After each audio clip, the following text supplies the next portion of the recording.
नमो भगवते वासुदेवाय नमः।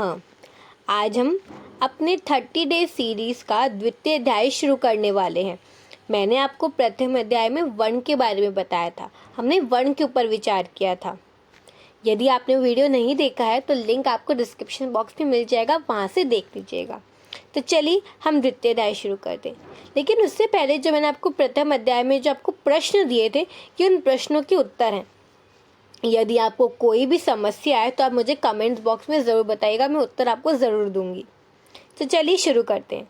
और यदि आपको आज का वीडियो पसंद आए तो कृपया लाइक, शेयर, सब्सक्राइब ज़रूर कीजिएगा। तो चलिए अपना द्वितीय अध्याय शुरू करते हैं। सबसे पहले हम देखते हैं हम पढ़ने क्या वाले हैं। आज हम पढ़ेंगे वर्ण स्थान। आज की हमारी विषय सूची है वर्ण स्थान। तो चलिए वर्ण स्थान को शुरू करते हैं। वर्ण स्थान दो प्रकार के होते हैं, उच्चारण स्थान और दूसरा है प्रयत्न। तो देखिए, मैंने आपको प्रथम अध्याय में बताया था कि वर्ण के 3 प्रकार होते हैं, स्वर, व्यंजन और अयोगवा। अब ये जितने भी वर्ण होते हैं इनका कुछ स्थान होता है, और ये स्थान 2 प्रकार के होते हैं, एक उच्चारण स्थान और एक प्रयत्न। आज की वीडियो में हम केवल उच्चारण स्थान के ऊपर चर्चा करेंगे, परंतु मैं आपको इन दोनों का अर्थ समझा देती हूँ। तो उच्चारण स्थान क्या है? कंठ, तालु, मूर्धा, दंत, ओष्ठ एवं नासिका को उच्चारण स्थान कहते हैं। वर्णों का उच्चारण करने के लिए फेफड़े से निकली निश्वास वायु स्थानों का स्पर्श करती है। कुछ वर्णों का उच्चारण एक साथ 2 स्थानों से भी होता है, अर्थात कुछ ऐसे वर्ण भी होते हैं जब हम उनका उच्चारण करते हैं तो एक साथ 2 स्थानों के प्रयोग से उनका उच्चारण होता है। अब हम देखते हैं प्रयत्न। तो फेफड़े से निकली निश्वास वायु को मुख, नासिका तथा कंठ आदि स्थानों से स्पर्श कराते हुए मनुष्य द्वारा अभिष्ट वर्णों के उच्चारणार्थ किए गए यत्न को प्रयत्न कहते हैं।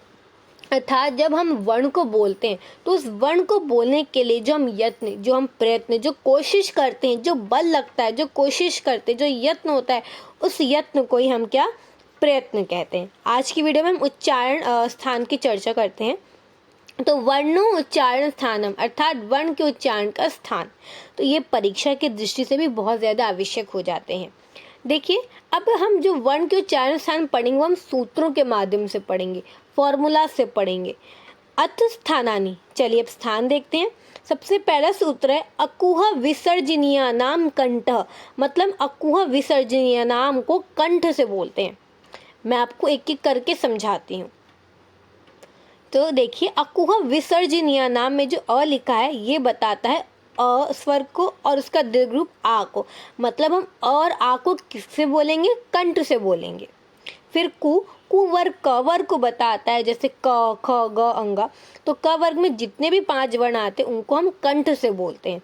फिर ह हमारा ऊष्म व्यंजन है, इसको भी हम कंठ से बोलते हैं। और जो विसर्जनीय नाम लिखा है इसमें शब्द है विसर्जनीय अर्थात विसर्ग, इसको हम कंठ से बोलते हैं। और जो आनाम है ये दरअसल षष्ठी विभक्ति बहुवचन है, इसलिए आनाम आया है। तो देखिए, इन सभी वर्णों को हम कंठ से बोलेंगे, और कंठ से बोलने के कारण इनको संज्ञा दी गई है कंठे, मतलब इनको नाम दिया कंठे।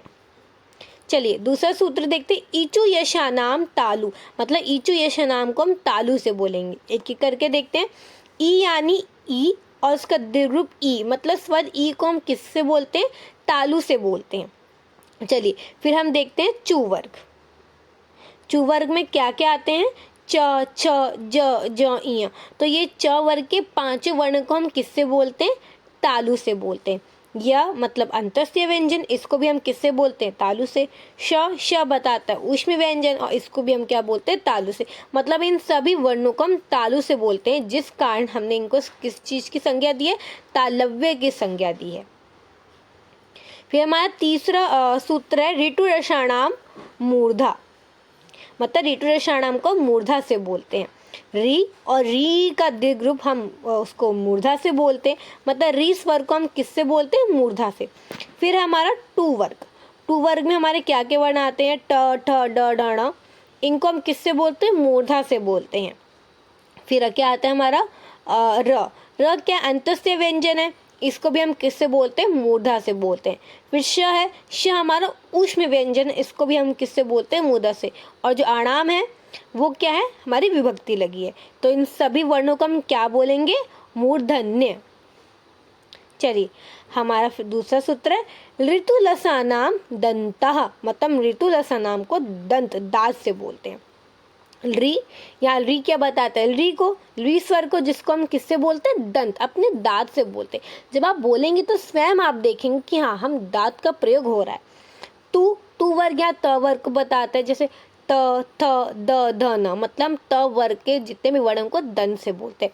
ल अंतस्थ व्यंजन है, इसको भी हम दंत से बोलते हैं। और जो स है ये ऊष्म व्यंजन है, इसको भी हम दंत से बोलते हैं। और अनाम क्या है, यहाँ हमारी षष्ठी विभक्ति बहुवचन लगा हुआ है। इन सभी वर्णों को हम क्या बोलेंगे, दंते, दंते। अब हमारा फिर सूत्र है उपब्धमान्यानाम ओष्ठौ, उपब्धमान्यानाम ओष्ठौ। ऊ यहाँ बताता है स्वर ऊ और उसका दीर्घ रूप ऊ को, मतलब इनको हम ओष्ठ से, होठों से बोलते हैं। फिर है हमारा यहाँ पर पू।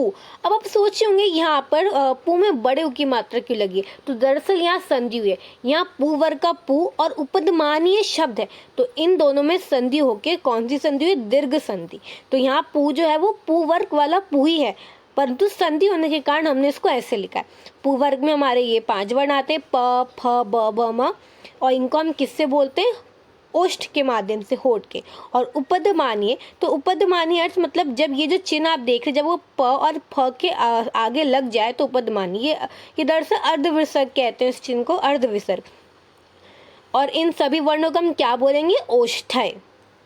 फिर हमारा यम गण न नाम नासिका च। तो ये यम गण न जो ये है, यम गण न, इसको हम नासिका मतलब नाक से बोलते हैं। और फिर लिखा च अर्थात और, मतलब इन यम गण न को नाक से तो बोलते हैं, साथ ही हम इनको एक और स्थान से बोलते हैं। अब आप देखिए कि यम गण न जो है ये वर्ण, ये जितने भी हमारे वर्ग हैं उन वर्गों के अंतिम वर्ण है। जैसे क वर्ग, क वर्ग का हमारा क्या था, क ख ग घ अंगा, तो अंगा क्या है, क वर्ग का अंतिम वर्ण है। ऐसे ये य म, ये सब जितने भी हमारे वर्ग हैं उनके अंतिम वर्ण आते हैं। तो ये जो है ये नाक से तो बोलेंगे, साथ साथ में ये जिस वर्ग से आते हैं और जिस उस वर्ग को हम जिस स्थान से उच्चारण करते हैं, हम उन दोनों को मिलाकर बोलेंगे। देखिए ये ज़्यादा डिफिकल्ट नहीं है, मैं आपको इसको भी समझाती हूँ, उदाहरण के माध्यम से हम देखते हैं। जैसे यहाँ जो है च वर्ग से, और च वर्ग का उच्चारण स्थान क्या है, तालु। ठीक है, अब तालु तो हम बोलेंगे, साथ साथ में हम नासिका भी बोलेंगे, क्योंकि इनका उच्चारण स्थान नासिका भी है, मतलब नासिका के साथ साथ इनका उच्चारण स्थान तालु भी है। फिर म हमारा प वर्ग से है, प वर्ग का उच्चारण स्थान क्या है, ओष्ठ, ओष्ठ के साथ हम नासिका भी बोलेंगे। फिर इसका उच्चारण स्थान क्या है, कंठ, क्यों, क्योंकि ये क वर्ग से, क वर्ग का उच्चारण स्थान होता है कंठ, कंठ और नासिका। ड़ क्या है हमारा, मूर्धा हो गया, क्योंकि ये हमारा त वर्ग से, इसको त वर्ग को मूर्धा से बोलते तो मूर्धा नासिका। फिर ये हमारा न हो गया, क्योंकि ये दंत से बोला जाता है, ये हमारा हो गया नासिका।